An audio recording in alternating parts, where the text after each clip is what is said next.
July 2nd, 1943, Sicily.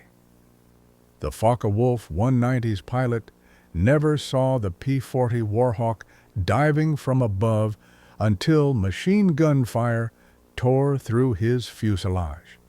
First Lieutenant Charles B. Hall, a 22-year-old from Indiana, had just achieved what German commanders believed impossible. A black pilot had shot down one of their elite fighters. The swastika painted on Hall's aircraft that afternoon would become the first of 112 enemy planes destroyed by men the Germans would call Schwarze Vogelmenschen, the Black Birdmen.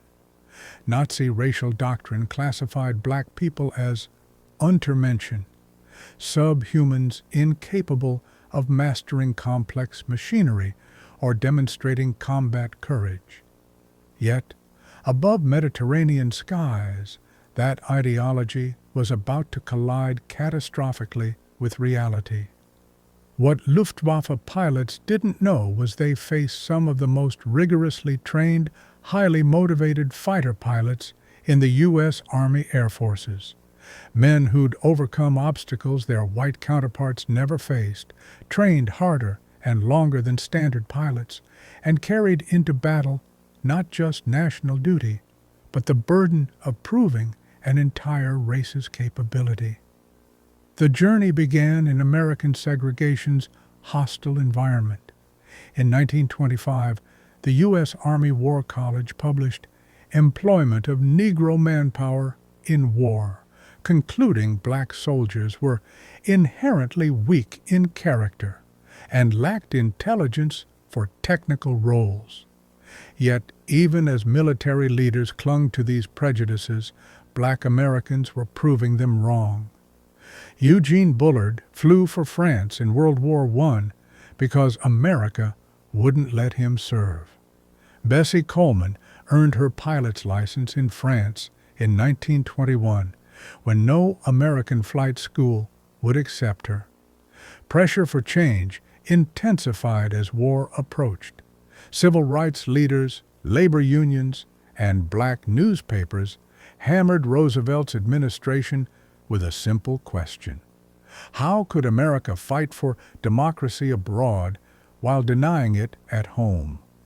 On January 16, 1941, Secretary of War Henry Stimson announced formation of the 99th Pursuit Squadron, an all-black flying unit.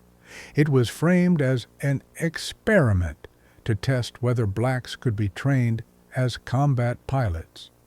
Captain Benjamin Davis, Jr. understood command's weight when he led 26 pilots to North Africa in April 1943.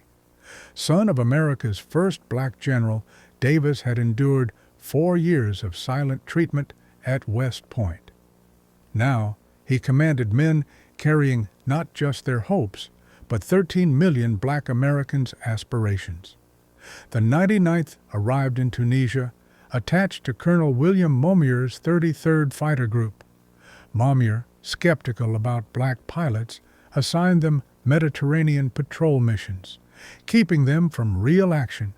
When they didn't immediately excel, he had his excuse. Then came July 2nd, 1943. Charles Hall was flying his 8th mission, escorting bombers attacking Castelvetrano airfield.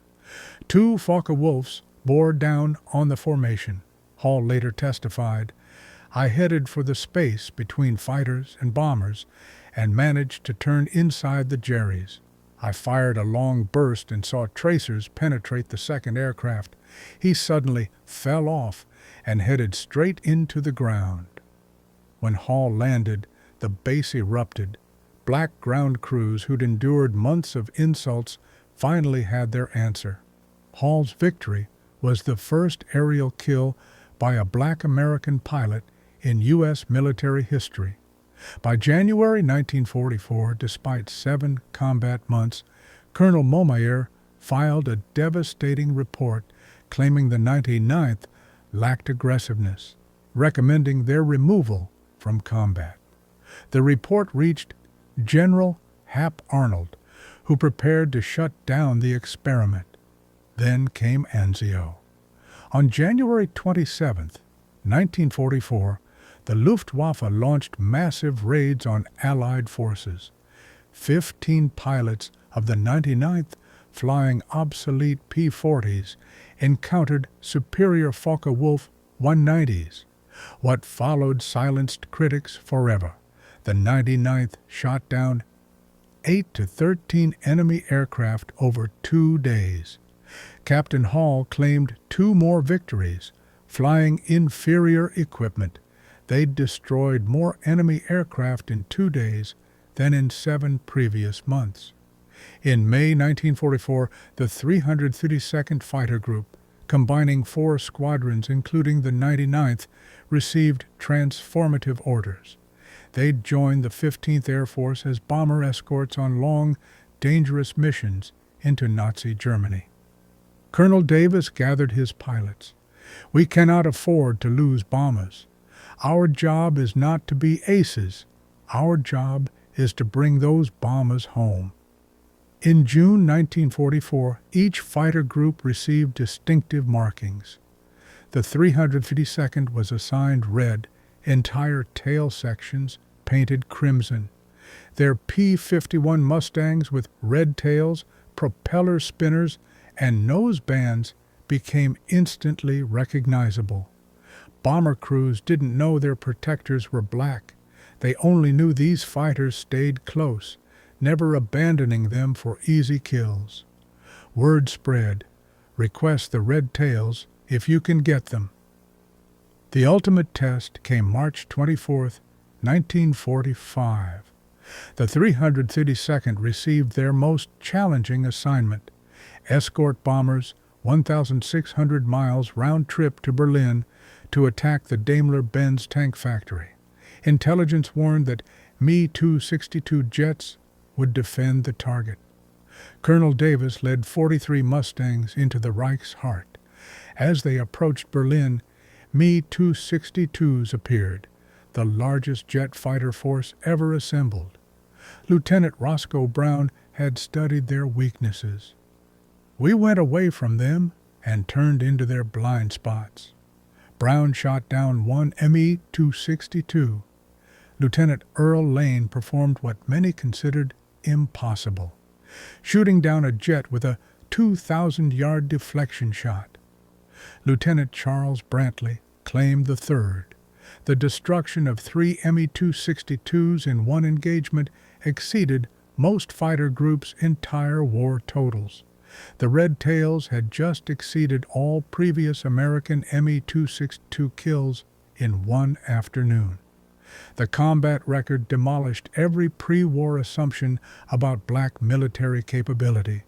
1,578 combat missions, flown 15,000-plus individual sorties, 112 enemy aircraft destroyed in aerial combat, 150 enemy aircraft destroyed on ground, 3 Me-262 jet fighters shot down, 27 bombers lost to enemy fighters versus 46 average for other groups, 96 distinguished flying crosses earned.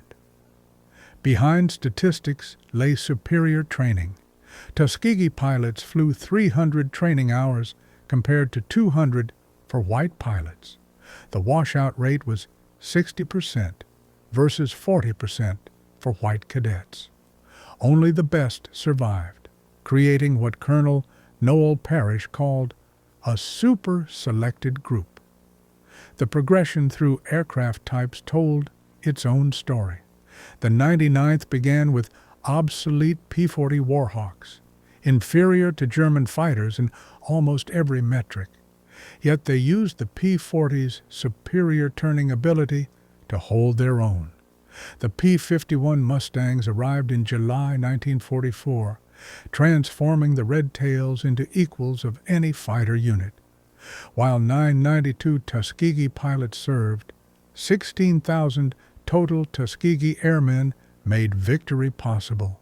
Mechanics, armorers, crew chiefs working miracles with limited resources.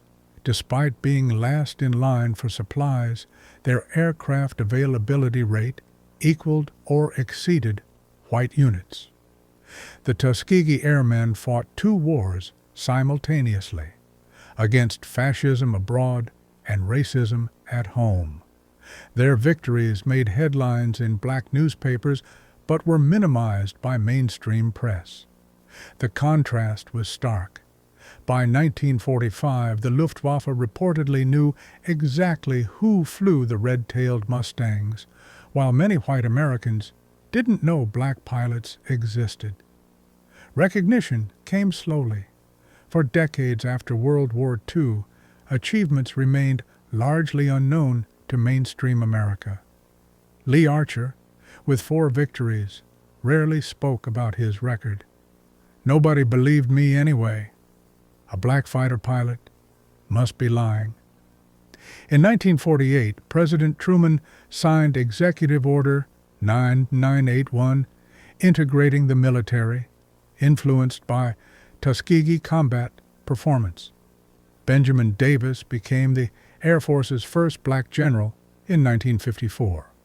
In 2007, President Bush awarded the Congressional Gold Medal to the Tuskegee Airmen.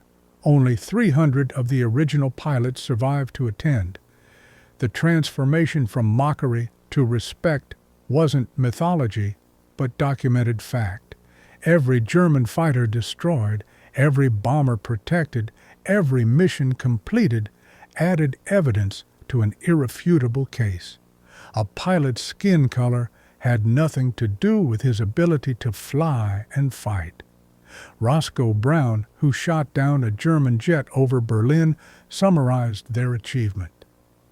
"We didn't just fight the Germans, we fought ignorance, prejudice, and hatred, and we won all 3 battles." The Tuskegee Airmen hadn't just won battles. They'd changed history, defeating the Luftwaffe in combat, challenging Nazi racial ideology through performance, and helping demolish American segregation through undeniable excellence. When given opportunity, they soared, transforming mockery into respect, prejudice into acceptance, and enemies into witnesses of their extraordinary achievement.